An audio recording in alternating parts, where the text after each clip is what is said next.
की महाराज जी, आपके चरणों में कोटि कोटि प्रणाम। महाराज जी, मैं भक्ति के मार्ग पर चलने की कोशिश कर रही हूं, पर मेरा अतीत का व्यवहार इसमें बाधा बन रहा है। पहले मैं जिस प्रकार के आचरण में रही हूं, लोग आज भी मुझसे उसी की अपेक्षा रखते हैं। जीवन में उन्नति और प्रगति के पर प्रभाव पड़ने के भय से कई बार गलत आचरण हो जाता है। भय और अपराध बोध मेरे मन में निरंतर बना रहता है। इस अनुभूति से मुक्त होकर नाम जप में मन स्थिर कर सकूं, ऐसा मार्गदर्शन। हाँ देखो, जब तक हमारा हृदय पवित्र नहीं होगा तब तक जो जो अपराध हुए हमारे सामने आते रहेंगे इस जन्म के, और पूर्व जन्म के वासना के रूप में आते रहेंगे। हमें वासना उपासना से भस्म कर देनी है। नाम जप के प्रभाव से वर्तमान की गलतियों को दूर करना है। एक बार जिसे हम जान गए कि गलती है, फिर हमें दोबारा नहीं करना चाहिए। और लोग क्या अपेक्षा रखते हैं इसकी कोई परवाह नहीं रखना चाहिए।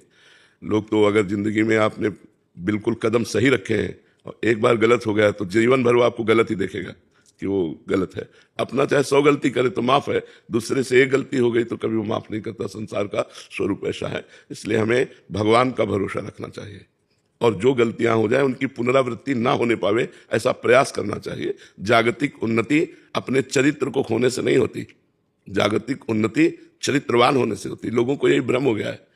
हम भारतवासी, हम कोई अन्य देशों के नहीं है।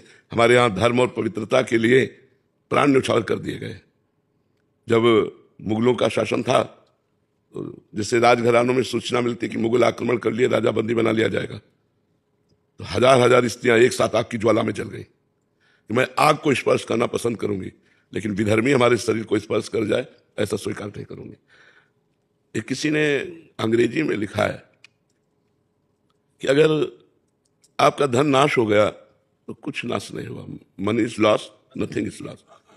Health is loss, something is loss. और character is loss, everything is loss. हम लोग करेक्टर को कुछ समझ ही नहीं रहे, मनोरंजन समझ रहे हैं।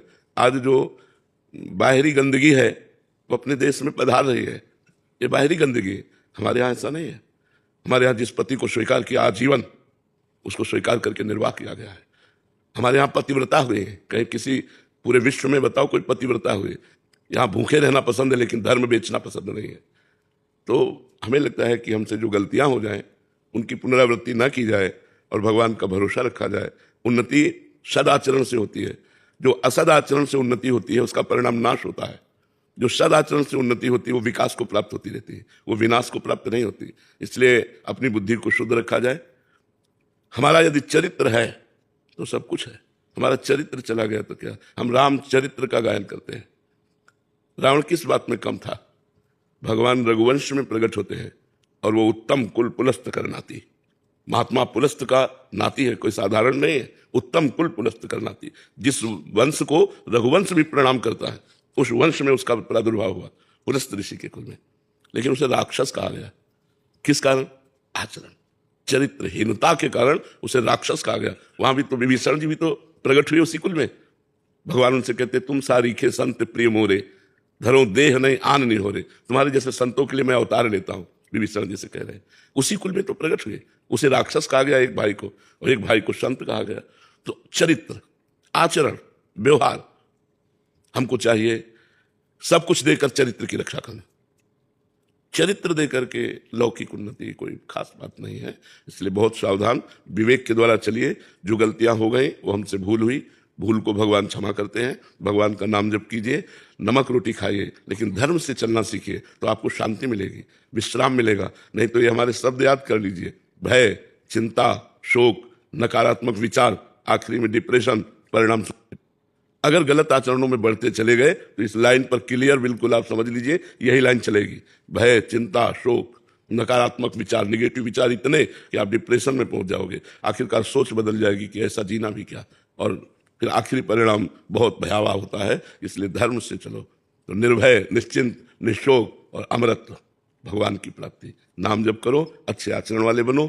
लोगों के कहने से हमें कोई प्रभाव नहीं पड़ना। हमें अपना जीवन सुदृढ़ अपने लिए रखना चाहिए कि हम जैसे हैं हमारे भगवान जानते हैं ये क्या कहता है, इस बात पर हमें ध्यान नहीं देना। लोगों की बातों के लिए जीते हैं कि लोग हमें अच्छा कहें। आप अच्छे जियो, पूरा संसार अच्छा कहेगा। आज नहीं तो कल कहेगा। चलो तो सही ढंग से चलो। जी। केदार सिंह जी दिल्ली से। राधे राधे। राधे राधे महाराज जी। महाराज जी, आत्मबोध, ज्ञान प्राप्ति के पश्चात अंतर यात्रा और परमानंद की अनुभूति बनाम नाम जप की निरंतरता, इन दोनों मार्गों की सार्थकता और प्रभाव में क्या भिन्नता है महाराज जी? जब हम नाम जप करते हैं तो हमारी बुद्धि पवित्र हो जाती है। जब सब पाप नष्ट हो जाते हैं तो हमारी बुद्धि में विवेक का उदय होता है। विवेक लोक परलोक के भोगों से वैराग्य दिलाता है, और जब वैराग्य दृढ़ होता है तो ब्रह्मबोध प्रदान करने वाला ज्ञान प्रकट होता है। और उसी ज्ञान से इस अनात्मा शरीर से राग नष्ट करके अपने स्वरूप बोध में स्थित हो जाता है महात्मा। वही महात्मा है जो स्वरूप बोध में स्थित है। बाहरी वेशभूषा को महात्मा नहीं कहते, आंतरिक स्थिति को महात्मा कहते हैं। तो नाम जप के बिना संसार का चिंतन नहीं छूटेगा। संसार का चिंतन जब तक नहीं छूटेगा